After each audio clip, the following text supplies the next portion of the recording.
Hello everybody, welcome back to the United Stand. Welcome back to another road trip, proper road trip this time, because it is early start for me today. I've been doing some work before setting off now for Crystal Palace. Early morning, snow on the roads.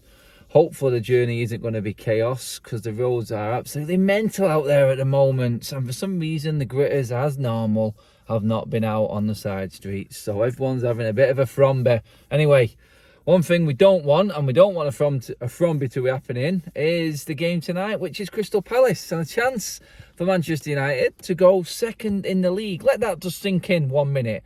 Let that sink in and just suck it all up and go, wow. Do you remember that day when it was 42 degrees? I did my road trip.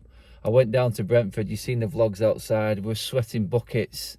Back then, Manchester United were rock bottom. 2 defeats, first 2 games of the season.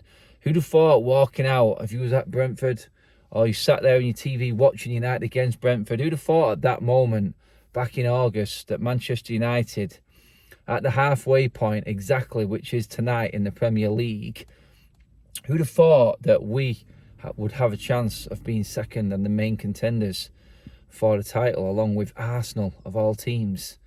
I mean, if you said that to me back in August when United were playing Brentford, Arsenal obviously had a better start than us, but if you just said the top 2 come the midway point of this season was Arsenal, and then the main challengers were Manchester United, obviously we're not going to completely forget about Manchester City. Obviously they're just behind us, but just for United to be second and Arsenal top, I would have gone, you're absolutely mental, you're off your rocker.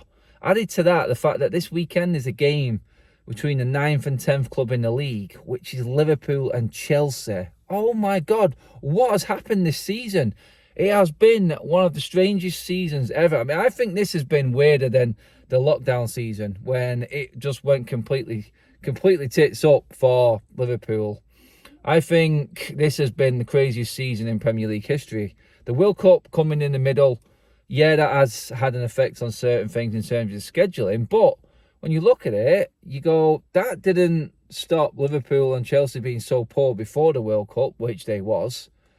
And then after the World Cup, they just carried on where they left off. Liverpool only had 7 players in the World Cup. And look where they are now. It is crazy. But one thing that is good for Manchester United fans, obviously, is the fact that we're on the other end of that crazy season. And we're actually looking up. We're looking more than up. We're looking like we're challenging, because we said after the City win at weekend, we are title challengers. If United win tonight against Palace, we go 6 points behind Arsenal, and then we play them on Sunday with a chance, if we win that game, to go 3 points behind them. If that isn't contending, then I don't know what is. But the fact that we go ahead of City into second and their title contenders, then that pretty much does tell you that United have to be in the reckoning. And then you can't ignore Newcastle, who are on exactly the same points as us right now, but obviously played a game more. Our game in hand is tonight, and that should see us permanently fixed ahead of Newcastle now. And you know what? It is all positive for United at the moment. Obviously, we've had the news yesterday about Sir Jim Ratcliffe coming in for Manchester United. He started the bidding war now.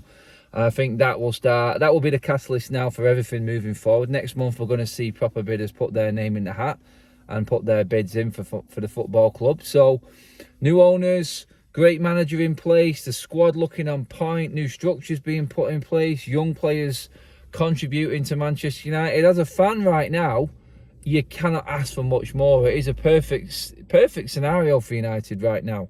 The fact that we've done it against all the odds, we've got rid of the ego that is Cristiano Ronaldo, one of the greatest players and the greatest goal scorer in football in history.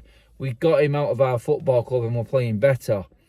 Ten Hag getting rid of Harry Maguire as the United, as a mainstay in the team. He's made him a 4th choice now. Oh my God, 4th choice. Again, Harry Maguire was playing in that Brentford game I was just mentioning. It just shows you the evolution and everything under Ten Hag. What has happened here at Manchester United?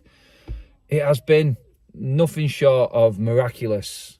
And tonight, we go to Palace and we're actually confident that we're going to get the win. I am confident. I've never been this confident as a United fan. Not for a long, long time. I would say since Sir Alex Ferguson. This is how it feels. It's got that vibe to it. It feels like it doesn't matter what happens now in the game. We know that this team under Ten Hag have got that never say die attitude. They're going to go to the end. When we went 1-0 down to City at weekend, the crowd went up, the volumes went up, and Manchester United of old would have just capitulated at that point. It would have been down and done and dusted, but not anymore. Manchester United now are a different animal altogether, and that's why I'm going into the game at Palace tonight thinking we've got every chance of just steamrolling Palace tonight, even if it doesn't go bad and Palace get ahead of steam and make it difficult, which I expect it to be. I still feel confident United can overcome it and get the win, and that's where we're at right now. Looking at the game itself and who plays, how are we going to mix it up? How are we going to freshen things up? Obviously, we've got a few players really struggling at the moment. Anthony Martial, one of them. Ten Hag in his press conference was saying it is a fear. We're scared about Anthony Martial. We can't play him for 90 minutes because we think he's going to get injured.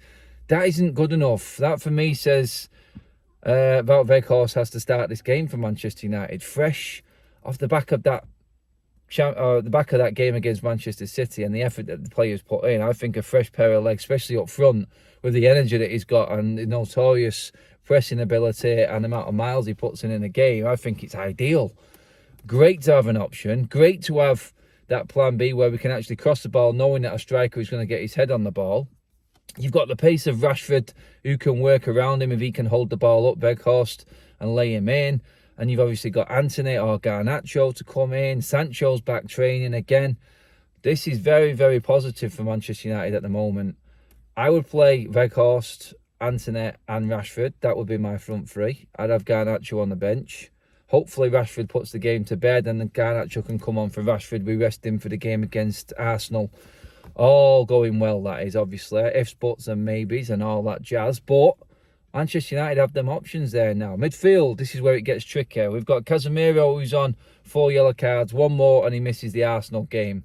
That's a big call. Can we trust Casemiro to be disciplined enough to keep, not get a yellow card? If the going gets tough, Casemiro will do what Casemiro's got to do. He doesn't think about the game ahead.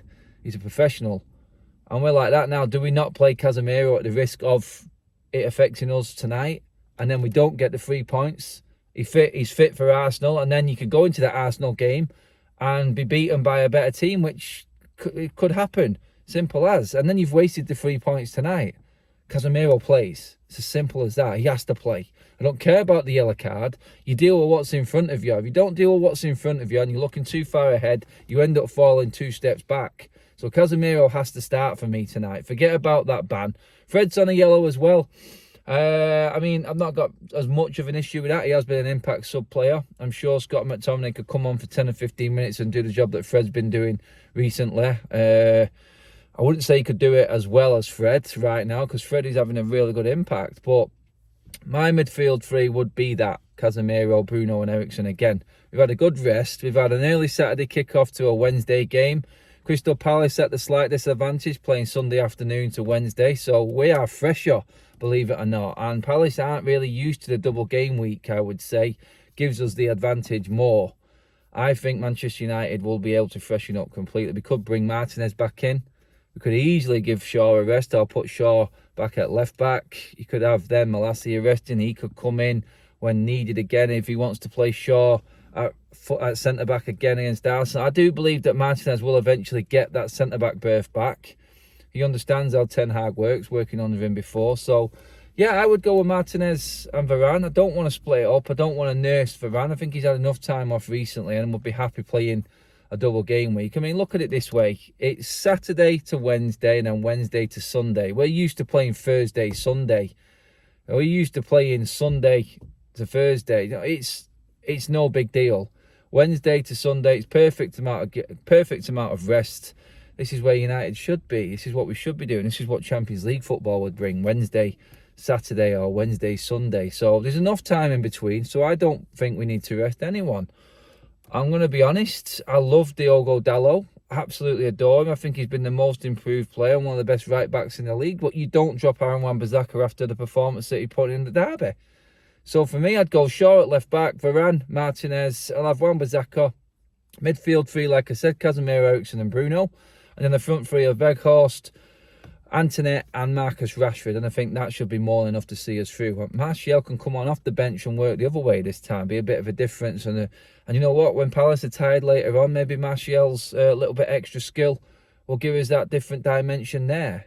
Garnacho and Anthony coming on can really affect a game and change the game late on as well for me. So I'm looking at multiple options, and I'm looking and I'm liking, this is Manchester United the way I want them to be. We've got a squad there, some would say isn't quality in depth, but you look at the players on the fringes, like I just said there. If you've got Weghorst, Rashford and Anthony as your front three, and you've got a Sancho, a Garnacho and a Martial to come on, I'm happy with that. That's great cover. And you look at the midfield, you got Casemiro, Eriksen and Bruno. Yeah, we're a bit lightweight in that department. Obviously, we lost Donny, but you've got Fred and McTominay to come in and do a job at the end of this game and rest them players. And then at the back, well, say no more. At weekend, we had 3 international centre-backs sat on the bench. And at right back and left back, Wan-Bissaka, Shaw, Malacia. You know what I mean? Malacia's played at right back and left back this season. Shaw play at centre-back and left-back. I mean, we've got options all over the pitch right now. Going into this game in particular, I don't think we should have a problem. We should be happy and should be really confident. Guys, let me know what you think. Drop your comments in below. I'm about to start the journey now. Get there in plenty of time because I've got a feeling the traffic and the roads are going to be hell. I see all the school kids walking past, everyone getting ready for school. That just shows you exactly how early it is in the day and how important it is to get an early start and make sure you get there in plenty of time. I will see you at Sellers Park later, everybody. Cheers for tuning in and watching. Like, share and subscribe to United Stand. Drop your comments in below. What's your team? What's your score? I'm going 3-1 United straight in there. I think we're going to be second in the league tonight. I'm loving it. Come on, United.